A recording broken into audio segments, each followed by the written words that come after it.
남녀의 짙은 애상을 노래했던 음유시인 고 김광석. 한동안 뭔가 모르게 자꾸 마음이 무겁고 답답했을 때예요. 그만 살까? 뭐 이런 생각도 하고. 인기 가수의 자살 사건이 있었습니다. 자살로 알려졌던 그의 죽음이 최근 또다시 재조명된 가운데 지난 20일 고인의 외동딸이 10년 전 사망한 사실이 뒤늦게 드러나 부녀의 죽음을 둘러싼 의혹이 제기되고 있습니다. 고 김광석 씨의 죽음에 대한 관심은 지난달 다큐멘터리 영화 김광석이 개봉되면서 재점화됐습니다.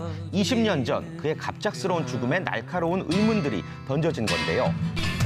이 영화가 주목하는 사건의 시작은 1996년 1월 6일이었습니다. 동료들과 카페에 있다가 집에 돌아온 김광석 씨가 자택 계단에서 전깃줄로 목을 감은 채 사망.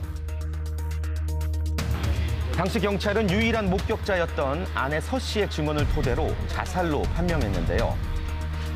하지만 이 사건에 의혹을 갖고 기자 시절부터 20년간 추적을 해온 이상호 감독.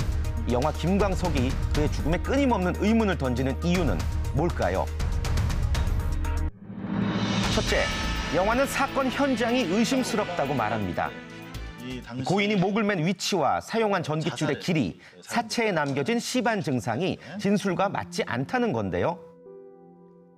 매달렸다기보다는 줄로 사망 발견 당시 아내 서 씨의 진술을 두고 감독은 전문가의 입을 빌려 의문을 제기합니다. 이렇게 간격이 있을 수는 없어요. 그러니까 사건이 안 나타난 간격이 있다는 거는 최초 진술과는 맞지 않는 거죠. 혼자 지내다가 문득 영화가 제기하는 또 다른 의문 두 번째. 생각이 나면 그 참 괴롭거든요. 김광석 씨가 사망하기 전 이혼 얘기가 오갔다는 건데요. 이 사건 당시 고인에게 우울증과 여자 문제가 있었다고 진술한 아내 서 씨. 하지만 영화 속 유족의 인터뷰 내용은 달랐습니다. 뭡니까? 지원했다는 그런 사실을 알게 되고부터 충격을 많이 받은 것 같아요. 나는 기타 하나만 들고 나오겠다. 판권마다 달라. 판권도 달라. 그런 일이 있었거든요. 그래서 이제 이 판권의 모든 계약을 아버지 앞으로 이제 해버린 거죠. 그 이후로는 이제 세 번째, 최초 목격자의 번복되는 진술. 영화에서 공개된 아내 서 씨의 첫 번째 진술입니다. 친구들 다 놔두고 그냥 실수예요. 그냥 술 먹고 그냥 장난하다가 그렇게 된 거예요. 그리고 4년 후의 진술, 감독은 급격히 달라진 아내 서 씨의 진술을 주목하고 있었는데요. 거짓말장이는 입을 열면 그 순간부터 거짓말이 시작됩니다. 21년 동안 지켜봐온 결과 그녀의 입에서 진실이 나온 것은 거의 보지 못했습니다.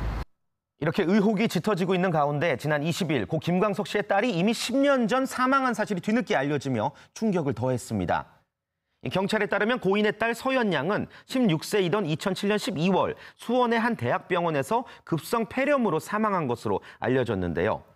경찰은 부검 결과 동물이 검출되지 않았고 관련 병원 기록이 있는 것 등을 종합, 폐질환이 원인인 것으로 내사 종결했다고 전했습니다. 하지만 어머니 서 씨는 평소 지인들에게 딸의 안부를 알려온 터라 이 사망 소식은 모두를 놀라게 했죠. 법원 소송 과정에 원래 서연이가 사망했다고 알렸으면 이렇게 저작권 문제가 결정나지 않았을 가능성이 높아요. 죽은 딸 몫으로 따낸 뒤에 그걸 지금까지 행사하고 있는 것이죠. 이 같은 사실이 알려지자 네티즌들은 공소시효와 무관하게 이 변사 사건에 대한 재조사를 가능하게 하는 김광석법 입법을 추진, 그리고 영화를 제작한 이상호 감독 역시 21일 김광석 부녀 사건의 재수사를 요청하는 고발장을 접수했습니다. 이에 대해 검찰이 오늘 오전 사건 재수사에 착수하겠다고 밝힌 가운데 이 침묵으로 일관하던 아내 서 씨도 오늘 바로 몇 시간 전 한 매체를 통해 입을 열었습니다. 딸의 사망을 알리려 했으나 경황이 없었다며 다음 주 중 입장을 정리해 법적 대응에 나서겠다고 밝힌 거죠. 자, 진실을 향한 합리적인 의심일까요? 아니면 희대의 마녀 사냥일까요? 아내 서 씨의 명확한 해명을 기다릴 수밖에 없는 가운데 김광석의 못다한 노래, 이 못다한 이야기의 진실이 하루빨리 밝혀지길 우리는 진심으로 바랍니다. 박유천 씨를 성폭행 혐의로 고소한 두 번째 여성 S씨가 기자회견을 통해 그간의 심경을 밝혔습니다. 21일 바로 어제죠. 박유천 씨에게 성폭행을 당했다며 허위 고소한 혐의로 기소된 여성 S씨. 2심에서도 무죄 혐의를 받았는데요. 이 재판부는 고소 내용을 허위 사실로 보기 어렵다며 원심 무죄 판결이 정당하다고 설명했습니다. 당일 오전 이에 대한 기자회견이 있었습니다. 당사자인 여성은 가림막 뒤에 앉아서 떨리는 목소리로 그간의 심경을 밝혔습니다. 너무 유명한 연예인이라 내 말을 믿어주긴 할 건지 이후에 보복을 당하면 어떡하나 막막해서 차마 이름을 밝힐 수가 없어 신고를 철회했습니다. 유흥업소 종업원 말을 누가 믿어줄까? 적어도 어떤 사람도 그 사람의 직업이나 신분이 강간당해도 되고 신고하면 무고라고 단정하면 안 된다는 것을 다시 한번 말하고 싶었습니다.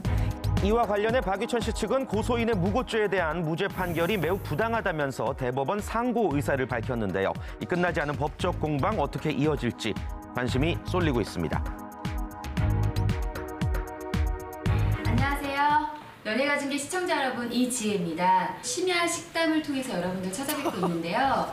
이상해요. 제가 결혼해서 여기서 인터뷰를 한다니까 너무 이상하긴 뭐가 들어가 있는 거예요? 띵동 가을의 신부가 된 이지혜 씨로부터 도착한 행복한 결혼 소식. 설렘 가득했던 그 현장으로 지금 함께 가보시죠. 아름답네요. 지난 월요일입니다. 가수 이지혜 씨가 3살 연상의 연인과 100년 가약을 맺었습니다. 제주도의 한 호텔에서 진행된 결혼식은 양가 가족들과 가까운 지인들만 참석한 가운데 줄에 없는 스몰 웨딩으로 꾸며져 눈길을 끌었습니다. 야, 예쁘다. 이지혜 축하해, 잘 살아. 이지혜 씨의 결혼을 축하해주기 위해 그녀의 절친들이 총출동한 만큼 즐거운 분위기 속에서 진행된 이날 결혼식. 하객으로 참석했던 샵 출신 장석현 씨가 자신의 SNS에 업로드했던 게시물을 시작으로 이 행복한 결혼식 모습부터 또 결혼 선배들의 아낌없는 덕담까지 고스란히 담겨 있었습니다. 저는 절친이 아니었나요? 이제 그런 가족 같은 친구가 될게요. 너무 축하드립니다. 너무 잘 만난 것 같아서 너무 행복하고 이제 우리 지혜도 빨리 애기 만들어서 다산 나만 따라와, 알았지? 공개된 영상에서는 이렇게 춤과 노래가 가득한 화기애애했던 결혼식 뒤풀이 분위기를 살짝 느낄 수가 있었습니다. 한편 이지혜 씨는 자신의 SNS를 통해 결혼 발표와 함께 소감을 전한 바 있는데요. 직접 그녀의 결혼 소감 안 들어볼 수 없죠? 저 결혼했습니다. 웃으시는 분들 많으신 것 같은데 감사드립니다. 오래 걸렸지만 드디어 짝을 만나서 가을에 날씨 좋을 때 이렇게 결혼하게 돼서 또 그런 소식으로 인사드리게 돼서 너무 즐겁고요. 행복합니다. 늦게 만난 만큼 정말 최선을 다해서 사이좋게 배려하면서 잘 살아보도록 하겠습니다. 지인들의 축복이 담긴 결혼식 축의금은 전액 기부할 예정이라고 합니다. 축의금을 의미 있게 쓰기 위한 두 사람의 결정 화제가 됐죠. 멋지네요. 하시고 또 많이 사랑해주세요. 감사합니다. 결혼 진심으로 축하드립니다. 행복하세요. 행복하십시오. 다산하십시오.